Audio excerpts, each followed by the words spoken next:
দফায় পরিষ্কার বলে দিয়েছি, আমরা নির্বাচিত হলে আমরা একা সরকার গঠন করব না, সবাইকে নিয়ে জাতীয় সরকার গঠন করব এবং রাষ্ট্রীয় সংস্কার করব। আমরা পরিষ্কার বলে দিয়েছি, এই শাসনতন্ত্রে হাসিনা যেগুলো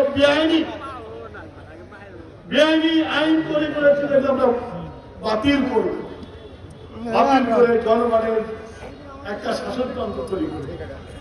আমরা পরিষ্কার বলে দিয়েছি, এই বাংলাদেশে অনেক শিক্ষিত জ্ঞানী মানুষ আছে যারা পার্লামেন্টে আসতে পারে না, ভোট করতে পারে না, তাদের জন্য পার্লামেন্টে আমরা দ্বিকক্ষ করব, সেই কক্ষে তারা আসবে। তার অর্থ আমরা সবাইকে নিয়ে গণতন্ত্র করতে চাই। সেই গণতন্ত্র করার জন্যই আমরা 31 দফা দিয়েছি। আপনারা আসুন, এই 31 দফার মেনে নিন। আর সেই 31 দফার নেতৃত্ব দিচ্ছে আমাদের দলের ভারপ্রাপ্ত চেয়ারম্যান জনাব তারেক রহমান।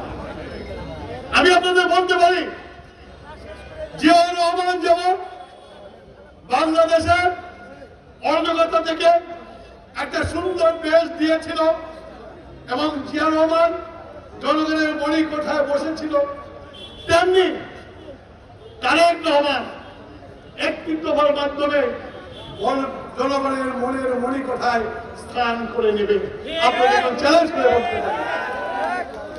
সুতরাং আগামী দিনে তারেক রহমানই হবে বাংলাদেশের পথ প্রদর্শক।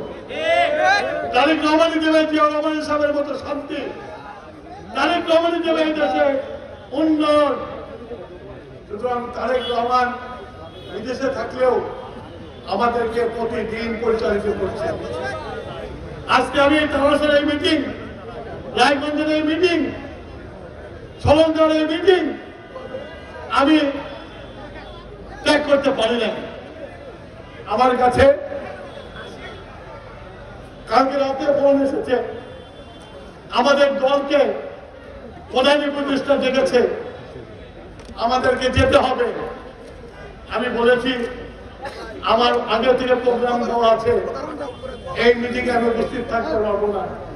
যেহেতু অন্য নেতারা যাচ্ছে, আমার কাছে এটাই বেশি অগ্রাধিকার, তাই আমি এখানে আছি, ঢাকায় চলে যাই না, মিটিং অ্যাটেন্ড করতেছি না। সেইটুকু বলতে আসছি যে বিএনপিকে আপনারা কাছে পেয়েছেন, 16 বছর আন্দোলন করেছেন, 16 বছর পরে বিএনপিকে আপনারা পেয়েছেন। আমি এতক্ষণ আপনাদের উদ্দেশ্যে বললাম, এখন আমার বিএনপির উদ্দেশ্যে বলে, ভাই আমার ভুলে যায় না, আমার রসুল উহুদের যুদ্ধে জয়লাভ করেছিল, আপনারা সবাই জানেন, মুরব্বীরা জানেন, কিন্তু খুব উৎপন্ন হয়ে গেছে।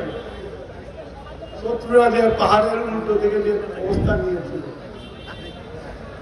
রসুল মানা করেছিল